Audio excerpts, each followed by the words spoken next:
The ship landed softly on the purple grass of planet, stepped out and took a deep breath.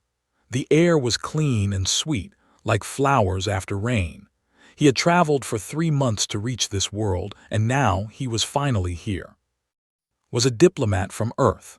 His job was to make friends with alien species and learn about their cultures.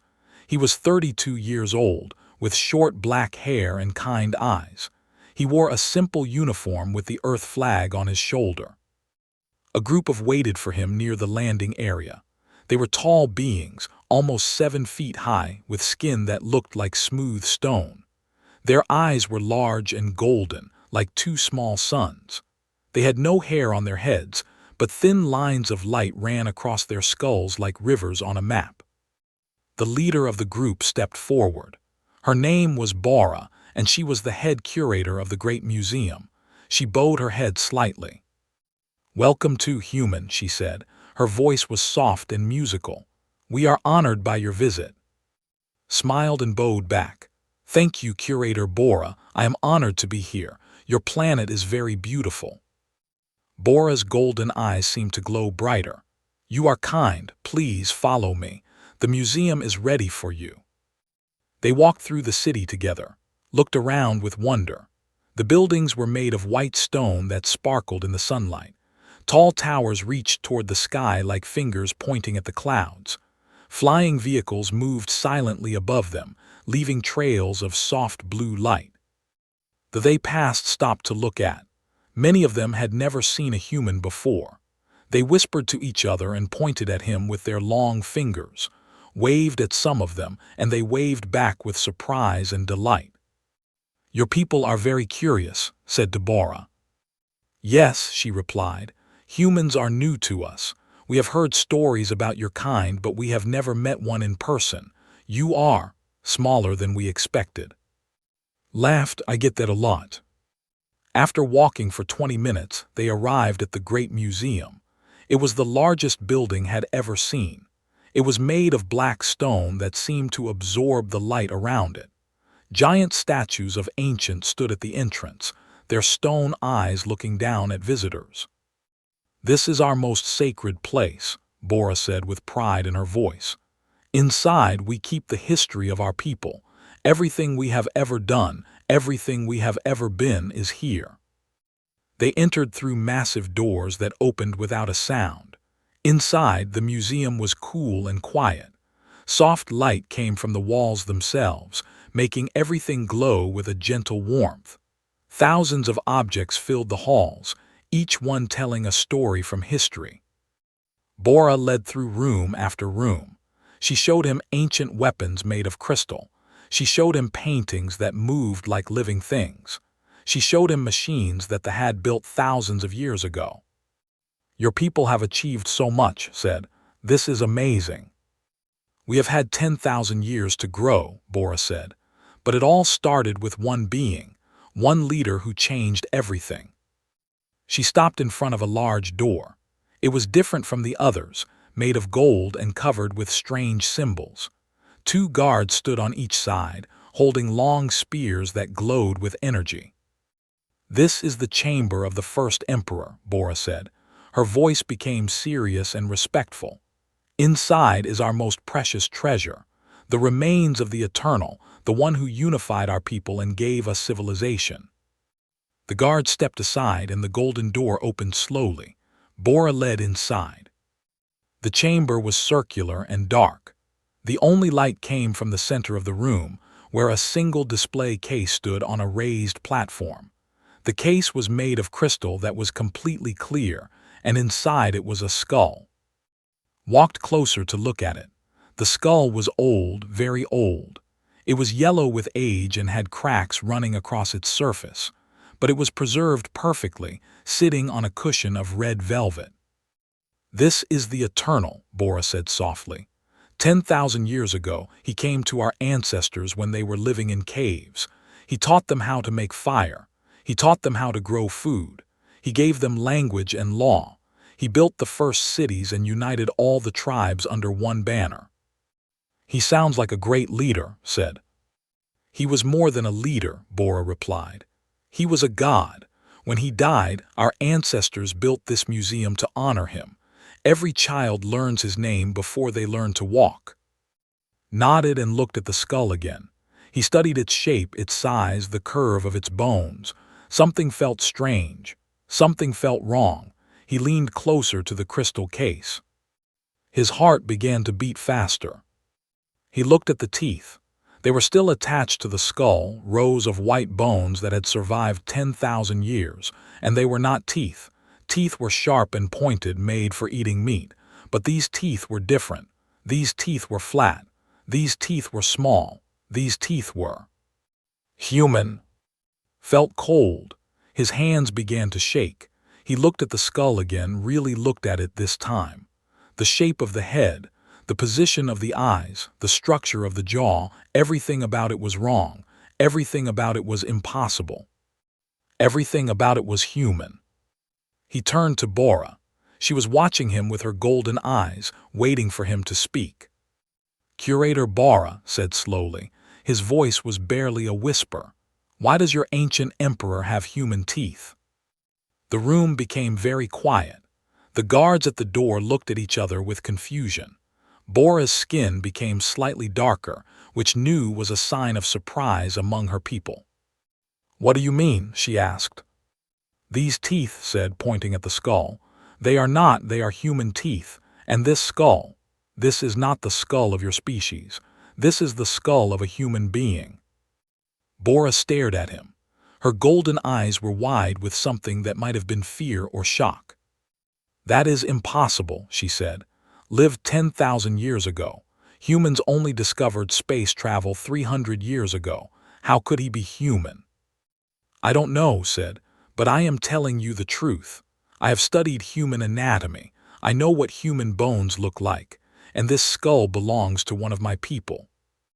The silence in the chamber was heavy like a stone, and Bora stood facing each other, the ancient skull between them. Outside, the city continued its peaceful life, not knowing that everything was about to change. "We need to talk," Bora said finally. "There are things I must show you, things that no outsider has ever seen." She turned and walked toward a door at the back of the chamber. Followed her, his mind full of questions. Who was the Eternal? How did a human come to this planet 10,000 years ago? And what other secrets were hidden in the depths of this ancient museum? The answers would change everything. Bora walked quickly through the dark hallways of the museum, had to move fast to keep up with her long legs. The guards followed behind them, their spears making soft humming sounds in the quiet air. "Where are we going?" asked. "To the council chamber," Bora replied without looking back. "The elders must hear what you have said. This is not something I can handle alone." They passed through many doors and down many stairs. The museum was much bigger than had thought. It went deep underground, with levels below levels, each one older than the last. The walls changed from smooth white stone to rough rock. The air became cooler and smelled of dust and time. Finally, they arrived at a large circular room. 12 sat around a stone table. They were old, older than any had seen. Their skin was wrinkled and their golden eyes were dim with age. These were the elders, the keepers of ancient knowledge. Bora bowed low before them. "Honored elders, I bring urgent news. This human has made a claim about the first emperor. He says that was not." The elders looked at. Their eyes studied him like scientists studying a strange animal. One of them, an old female with lines of silver light on her head, spoke first. "What is your name, human?" "I am elder. I am a diplomat from the planet Earth." "And you say our first emperor was human. That is a very bold claim." Stepped forward. He tried to keep his voice calm and respectful. "I do not mean to offend you, elder, but I know human anatomy very well. The skull in your chamber does not belong to the teeth are wrong. The bone structure is wrong. Everything about it is human." The elders whispered to each other. Their voices were too soft for to hear. After a moment, the silver-lined elder spoke again. "Show us." Bora led everyone back to the chamber of the first emperor. The crystal case was opened carefully, and the ancient skull was brought out. The elders gathered around it, their old eyes looking at every detail. Pointed at the teeth first. Look here, have 32 teeth, all sharp and pointed. This skull has 32 teeth as well, but they are flat. They are made for eating plants and cooked meat, not raw flesh. These are omnivore teeth, human teeth. The elders looked at each other. One of them, an old male with dark spots on his skin, shook his head. This proves nothing. Perhaps was a different kind of a mutation. Then look at the skull itself, continued. He traced his finger along the bone, not touching it but showing the shape. The human skull has a specific form. The forehead is high and round. The eye holes are positioned close together. The jaw is small and comes to a soft point. This skull matches exactly. No skull looks like this. The spotted elder opened his mouth to argue, but then he stopped. He looked at the skull again. His golden eyes moved slowly over every curve and line. When he looked up, his face was troubled. "He is right," the elder said quietly. "I have studied our ancestors' bones for 200 years. This skull is different. I always thought it was because it was special, but now I see. This is not bone." The chamber fell silent. The elders looked at each other with fear in their eyes. Their whole history, their whole religion, was built on the belief that was one of them. If he was human, then everything they believed was wrong. "This cannot be," the silver-lined elder said. Her voice was shaking. "Came from the mountains. He was born from lightning and storm. The ancient texts say so." "Where are these texts?" asked. "May I see them?" The elders hesitated. They whispered again, arguing in low voices. Finally, the silver-lined elder nodded slowly. "Very well. You have shown us something that cannot be ignored. It is only fair that we show you our records. Bora, take him to the Forbidden Archive." Bora's golden eyes went wide. "The Forbidden Archive, but elder, no outsider has ever—" "I know," the elder interrupted, "but these are unusual times. If this human is right, then we have been wrong for 10,000 years.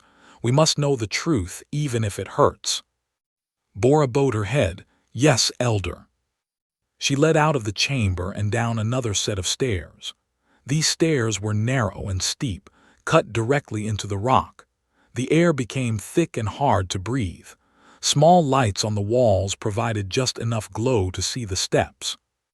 "The Forbidden Archive," Bora said as they walked, "holds the oldest records of our people, things written before we had proper language, things that even most are not allowed to see." "Why are they forbidden?" asked. Bora was quiet for a moment. "Because they contain things that do not match our official history, contradictions, mysteries. The elders decided long ago that these records would only confuse the people, so they were hidden away." "But you know about them." "I am the head curator. It is my job to know, but I have never read them. I was told never to open them." They reached the bottom of the stairs. A single door stood before them, made of metal so old that it had turned green with time. Strange symbols covered its surface, symbols that looked different from modern writing. Bora placed her hand on the door. A soft light scanned her palm, and then the door opened with a loud groaning sound. Inside was a small room filled with shelves. The shelves held thousands of objects, scrolls and tablets and books made of materials did not recognize. "These are the oldest records of our people," Bora said. "Some of them are 15,000 years old, older than the first emperor himself." Walked slowly between the shelves. He looked at the scrolls without touching them. They were fragile, some of them falling apart. The writing on them was rough and simple, like the first attempts at language. "We need to find records from time," he said. 10,000 years ago. Are they organized by age?" "Yes," Bora replied. "The oldest are at the back. The records from era should be in the middle section." They moved to the middle of the archive. Here, the shelves were filled with stone tablets covered in careful writing. Bora picked one up and began to read. "This is a record of the first harvest festival," she said. "It describes how taught the people to grow grain and store food for winter." Looked at another tablet. This one talks about the building of the first city. It says that drew the plans himself. They read for hours. Tablet after tablet told stories of wisdom and kindness. He taught them how to make tools. He showed them how to build houses. He created the first laws and the first system of writing. Everything good in civilization came from him. But there were also strange details, things that did not make sense. "Listen to this," said, holding up a tablet. "It says that when arrived, he came from the sky in a house of fire. The house fell in the eastern mountains and made a great hole in the ground." Bora's face became pale. A house of fire, that sounds like a spaceship finished, a crashed spaceship. They looked at each other. The truth was becoming clearer, but it was also becoming more terrifying. "There must be more records," said. "Records from before arrived. What did your people call themselves? Where did they think he came from?" Bora walked to a different shelf. She pulled out a very old scroll, one that was almost falling apart. She read it slowly, her golden eyes moving across the ancient words. "This is from the time before," she said. "It says that our ancestors lived in caves. They ate raw meat and wore animal skins. They had no fire, they had no language, they were like animals. And then came." Yes, the scroll says that a star fell from the sky. When the ancestors went to look, they found a god standing in the flames. He had strange skin and strange eyes. He spoke in a voice like thunder, and he said he had come to help them. Felt his heart pounding. Strange skin, strange eyes, because he was human, because he was different from them. Bora lowered the scroll. Her hands were shaking. "How is this possible? How did a human come to our world 10,000 years ago? Your people have only had space travel for 300 years." "I don't know," admitted. "But there must be an answer. Somewhere in these records there must be a clue. We need to keep looking." They continued searching through the night. The museum above them grew quiet as visitors went home. But in the forbidden archive, deep underground, a human and a worked together to uncover a secret that had been buried for 10,000 years. The truth was close, could feel it, and when they found it, nothing would ever be the same again. The night passed slowly in the forbidden archive, and Bora read hundreds of tablets and scrolls. Their eyes grew tired and their backs grew sore, but they did not stop. The mystery of the eternal was too important. As the hours went by, they found more and more strange details. One tablet described wearing clothes made of a material that no had ever seen before. Another scroll talked about objects he carried, small boxes that made light and sound. A third record mentioned a strange language that spoke when he was alone, words that made no sense to the who heard them. "These descriptions," said, rubbing his tired eyes, "they sound like technology. The clothes could be a spacesuit, the boxes could be electronic devices, and the language must have been human language." Bora nodded slowly. She had been quiet for a long time, her mind trying to accept what she was learning. Everything she had believed since childhood was being turned upside down. "But why would a human help us?" she asked. "Why would he stay here his whole life, teaching primitive aliens how to live?" "Maybe he had no choice," said. "If his ship crashed, he could not leave. He was stuck here, so he did the best he could with the situation." "That is a lonely thought." "Yes, it is." They continued searching. The tablets from later years were especially interesting. They described an old man, tired and sick, who knew he was going to die. He called the leaders of all the tribes together and gave them his final instructions. Bora read from a large stone tablet, told them to remember what he had taught them. He said they must continue to grow and learn. He said that one day his people would come from the stars, and when they did, they must be ready to welcome them as brothers. Felt a chill run down his spine. His people, He meant humans. He knew that someday we would come here. He believed in you, Bora said softly. Even though he knew he would never see it, he believed that humans would find us. They sat in silence for a moment, thinking about the lonely man who had spent his life so far from home. 10,000 years ago, a human had crashed on this alien world. Instead of giving up, he had used his knowledge to help the primitive beings he found. He had given them fire and language and law. He had turned them from cave dwellers into a civilization, and he had died hoping that his sacrifice would not be forgotten. We need to find out who he was, said. There must be more records, something that tells us his real name, where he came from, why he was traveling through space. There is one more place to look, Bora said. She stood up and walked to the very back of the archive. Here, the shelves were covered in thick dust. No one had touched them in thousands of years. These are the oldest records, she explained. From the time just after arrived. They were written by his first students before proper writing was developed. They are very hard to read. She carefully pulled out a bundle of animal skins. The writing on them was rough and simple, more like pictures than words. Bora studied them for a long time, trying to understand their meaning. This one describes the day arrived, she said. It shows the star falling from the sky, it shows the fire and smoke, and it shows... She stopped suddenly. Her golden eyes went wide. What moved closer? What does it show? Bora held up the animal skin. The pictures on it were crude but clear. They showed a figure standing next to a large object. The object was shaped like a pointed egg with broken wings on its sides, and on its surface there were symbols. Stared at the symbols. His heart began to beat very fast. He recognized those symbols. He had seen them before. Every human knew those symbols.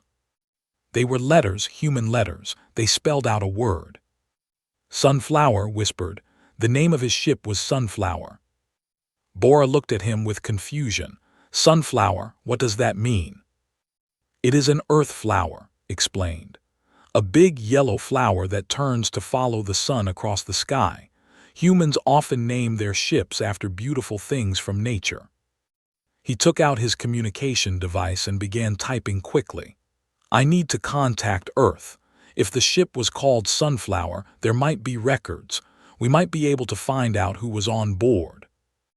The device connected to the human communications network. It took several minutes because they were so far from Earth. Finally, a response came back, opened the file and began to read. His face became pale. What is it? Bora asked. What did you find? His hands were shaking. The Sunflower was a colony ship. It left Earth 12,000 years ago during the first wave of human space exploration. It was supposed to find new worlds for humans to live on. 12,000 years ago, but humans have only had space travel for 300 years. That is what we thought, said, but this record says otherwise. It says that humans developed space travel much earlier than we believed, but something happened. A great disaster on Earth. Most of our technology was lost. We had to start again from the beginning. Bora sat down heavily. The information was overwhelming. So humans traveled through space 12,000 years ago, and then forgot how. It seems so. The records from that time are very incomplete. We thought they were just myths and stories, but now, looked at the animal skin with its crude pictures of a crashed ship. Now I think they were true. He continued reading the file. It contained a list of all the people who had been on the Sunflower. Most of the names were lost to time, damaged by the disaster that had destroyed so much of human history, but one name was still readable. The captain of the Sunflower, said slowly, was a man named Captain. He was 35 years old when the ship left Earth. He was a scientist and explorer who volunteered to lead the mission. Bora repeated, and they looked at each other. The names sounded similar, very similar. It was possible that they, with their different language and different way of hearing, had changed the name over time, had become. A human scientist had become a god. We found him, said. His voice was filled with emotion. "After 10,000 years, we found him." Bora reached out and touched his hand. It was a gesture of comfort and friendship, something that rarely did with outsiders. "He was your ancestor, one of your people. You must be very proud." "I am," admitted, "but I am also sad. He spent his whole life here far from home, knowing he would never see Earth again. He gave everything to your people, and we forgot him." "We did not forget him," Bora said firmly. "We remembered him as best we could. We made him a god because we did not know what he really was. A human. A kind, brave human who helped strangers when he could have given up." Smiled weakly. "That is a nice way to think about it." They gathered all the evidence they had found. The tablets, the scrolls, the animal skins with their crude pictures. Everything pointed to the same truth. The Eternal, the first emperor was actually captain of the colony ship Sunflower. A human who had crashed on an alien world and had chosen to help its people instead of cursing his fate. "The elders must see this," Bora said. "The people must know the truth." "Are you sure?" asked. "This will change everything for your civilization. Your religion, your history, your identity. Some people might not want to accept it." Bora stood tall. Her golden eyes were bright with determination. "The truth is always better than lies, even beautiful lies, taught us that. He taught us to seek knowledge and to never stop learning. If he was human, then that makes him even greater in my eyes. He did not help us because it was easy. He helped us because it was right." Together, they walked out of the forbidden archive and back up the long stairs. The sun was rising outside, painting the sky in shades of purple and gold. A new day was beginning for the planet. And with it, a new understanding of the past. The council chamber was full when Bora arrived. All 12 elders were present, along with dozens of other important. The news had spread quickly that something big had been discovered in the forbidden archive. Everyone wanted to know what it was. Bora walked to the center of the room. She carried a bundle of ancient records in her arms, stood beside her, feeling nervous but determined. They had found the truth, and now it was time to share it. "Honored elders," Bora began, "last night, the human and I searched through the oldest records in the forbidden archive. What we found will shock you. It will challenge everything we believe about our history and our first emperor." The room was completely silent. The elders leaned forward, their golden eyes fixed on Bora. "The Eternal," she continued, "was not. He was human. His real name was Captain, and he came from the planet Earth 12,000 years ago." The room exploded with noise, shouted in anger and disbelief. Some of them stood up from their seats, their skin turning dark with emotion. The guards at the doors looked around nervously, unsure of what to do. The silver-lined elder raised her hand, and slowly the room became quiet again. Her face was calm, but her eyes showed deep concern. "These are very serious claims, Curator Bora. What evidence do you have?" Bora laid out the ancient records on the table. One by one, she explained what each one showed. The pictures of the crashed ship, the descriptions of strange appearance, the final words he spoke before his death, promising that his people would one day come from the stars. Then stepped forward. He showed them the information he had found about the Sunflower colony ship. He explained about the lost era of human space travel, the disaster that had set humanity back thousands of years. He showed them the name of the captain and pointed out how similar it was too. "The evidence is clear," said. "Your first emperor was a human explorer whose ship crashed on your world. He could not go home, so he stayed here and used his knowledge to help your ancestors.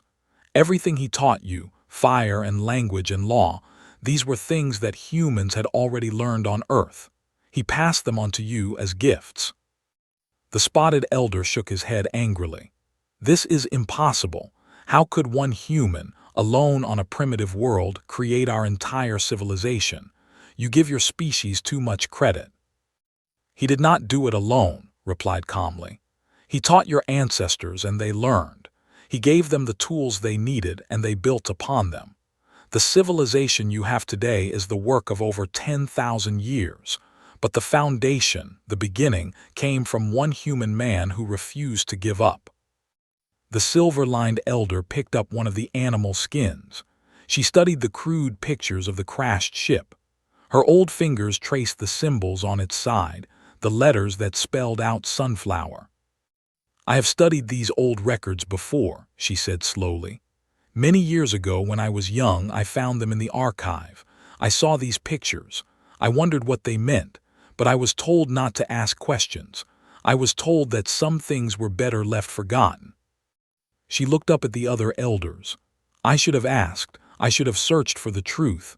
Instead, I accepted the comfortable lies. That was wrong." "Elder," the spotted elder protested, "you cannot believe this fantasy. It goes against everything we know." "Does it?" Elder replied. "Or does it explain everything we never understood? Why look different from us? Why he knew things we did not? Why he spoke of his people coming from the stars?" She pointed at, "And now they have come, just as he promised." The spotted elder had no answer. He sat back in his chair, his face troubled. Around him, the others whispered to each other. Some looked angry, some looked confused, but many looked thoughtful, as if they were starting to accept the truth. Bora spoke again. "I know this is hard to believe. I struggled with it myself, but think about what this means for us. We are not alone in the universe. We have a connection to another species, a bond that goes back 10,000 years, or gave us the gift of civilization. Now his descendants have come to us. Is this not wonderful?" A young in the back of the room stood up. She had the bright golden eyes of youth and the eager expression of someone who wanted to learn. "I have a question," she said. "If humans helped us so long ago, does that make us less important? Are we nothing without them?" Smiled at her. "No, absolutely not. Planted a seed, but you grew the tree. He taught your ancestors how to make fire, but you built the cities. He gave you writing, but you created the literature. Everything that makes civilization great is your own achievement. You should be proud." The young nodded, looking relieved. Others in the room seemed to relax as well. The anger was fading, replaced by curiosity and wonder. Elder stood up from her seat. She walked slowly to the center of the room and stood before. Her golden eyes looked directly into his. "Captain," she said, "he was your ancestor." "In a way," replied. "He was from my planet, he was one of my people. Whether we share blood I do not know, but he was human like me." "Then you are connected to us," Elder said. "Through him our peoples are already family. He lived among us, died among us, and was honored by us for 10,000 years. His body lies in our most sacred chamber. That makes us more than strangers. That makes us brothers." She reached out and took his hand. Her fingers wrapped around his brown ones. It was a gesture that only used with close family members. Understood its meaning and felt his eyes grow wet. "Thank you, Elder," he said softly. The old woman smiled. "No, human, thank you. Thank you for seeking the truth. Thank you for showing us who really was, and thank you for coming to us just as he said you would." The room was quiet now. The anger and fear had been replaced by something else: acceptance, understanding, hope. Bora stepped forward. "What do we do now? Do we tell the people?" Elder nodded. "Yes, we tell them everything. There will be confusion and doubt at first. Some will refuse to believe, but in time they will see the truth. And when they do, they will understand that our connection to the stars is older and deeper than we ever imagined." She turned to address the whole room. 10,000 years ago, a stranger fell from the sky. He was alone, far from home, with no hope of return, but he did not despair. He looked at our ancestors and saw not primitives to ignore, but friends to help. He gave us everything he had. He asked for nothing in return. That is the mark of a truly great being. Her golden eyes shone bright. "We called him a god because we did not understand, but perhaps a good human is better than a god. Gods are distant and mysterious, but was real. He walked among us. He ate with us. He taught us. He loved us. And when he died, his last thoughts were of our future. She looked at again. His people have come at last. Let us welcome them as he hoped we would. Let us honor his memory by building a new friendship between our worlds. Let us prove that his sacrifice was not in vain. The room erupted in applause, stood up and cheered. They reached out to touch, to shake his hand, to welcome him as one of their own. For the first time in 10,000 years, the full truth about the eternal was known, and instead of destroying the faith, it had given them something even better. A connection to the stars, a bond with another species, a reason to look forward to the future. Outside the museum, the people were waking up to a normal day. They did not know yet that their entire history was about to be rewritten, but when they learned, they would understand. The God they had was a man, and that made him greater than any god could be. 1 year had passed since the revelation about the eternal. The planet had changed in ways that no one could have imagined. The truth about the first emperor had spread across the entire world, and after the initial shock, something beautiful had happened. They had embraced their connection to humanity. Stood on a hill outside the capital city, watching the celebrations below. Today was a special day. It was the anniversary of his death, now called day in his honor. But instead of mourning, the people were celebrating. They wore bright colors and danced in the streets. Music filled the air. Children ran around with toys shaped like spaceships, pretending to fly through the stars. Bora walked up the hill to join him. She was no longer just the head curator of the museum.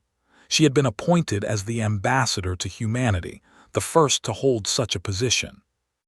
"It is a beautiful sight," she said, standing beside. "It is," he agreed. "I never thought things would change so quickly. I expected years of conflict and denial, but your people surprised me." Bora smiled. "We are a curious species.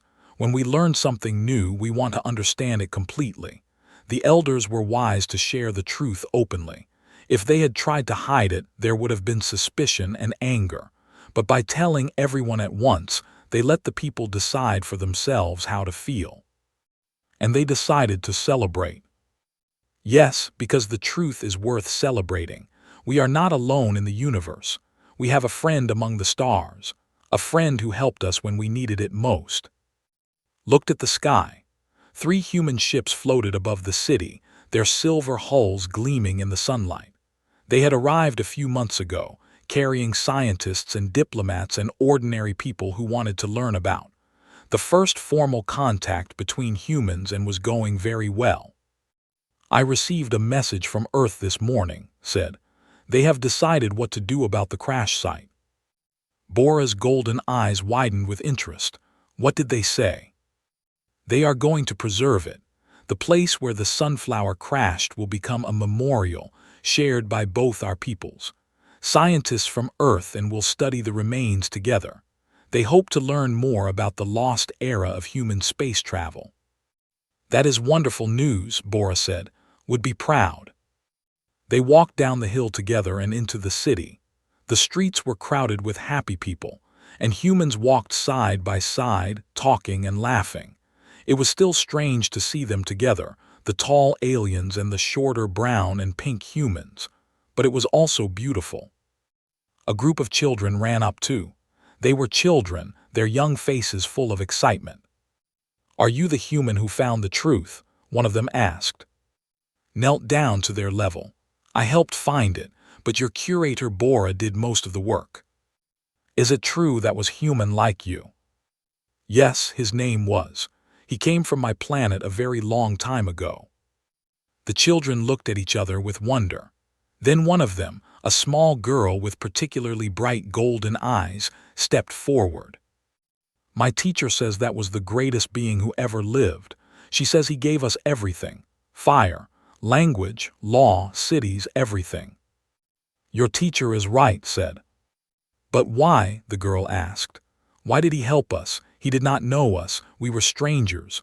Why did he spend his whole life helping strangers?" Thought about the question carefully. It was a good question. a question that he had asked himself many times over the past year. "I think," he said slowly, "that was a very special person. When his ship crashed, he could have felt sorry for himself. He could have been angry at the universe for taking him so far from home. He could have given up and died alone in a strange land." The children listened with wide eyes. But he did not do any of those things. Instead, he looked around and saw beings who needed help. He saw your ancestors living in caves, struggling to survive. And he decided that even though he could never go home, he could still do something good. He could still make a difference. "He sounds very brave," the girl said. He was, but more than that, he was kind. He cared about others, even others who were different from him. That is a rare and precious thing. It is the best part of being human. The girl smiled. "I want to be like him when I grow up.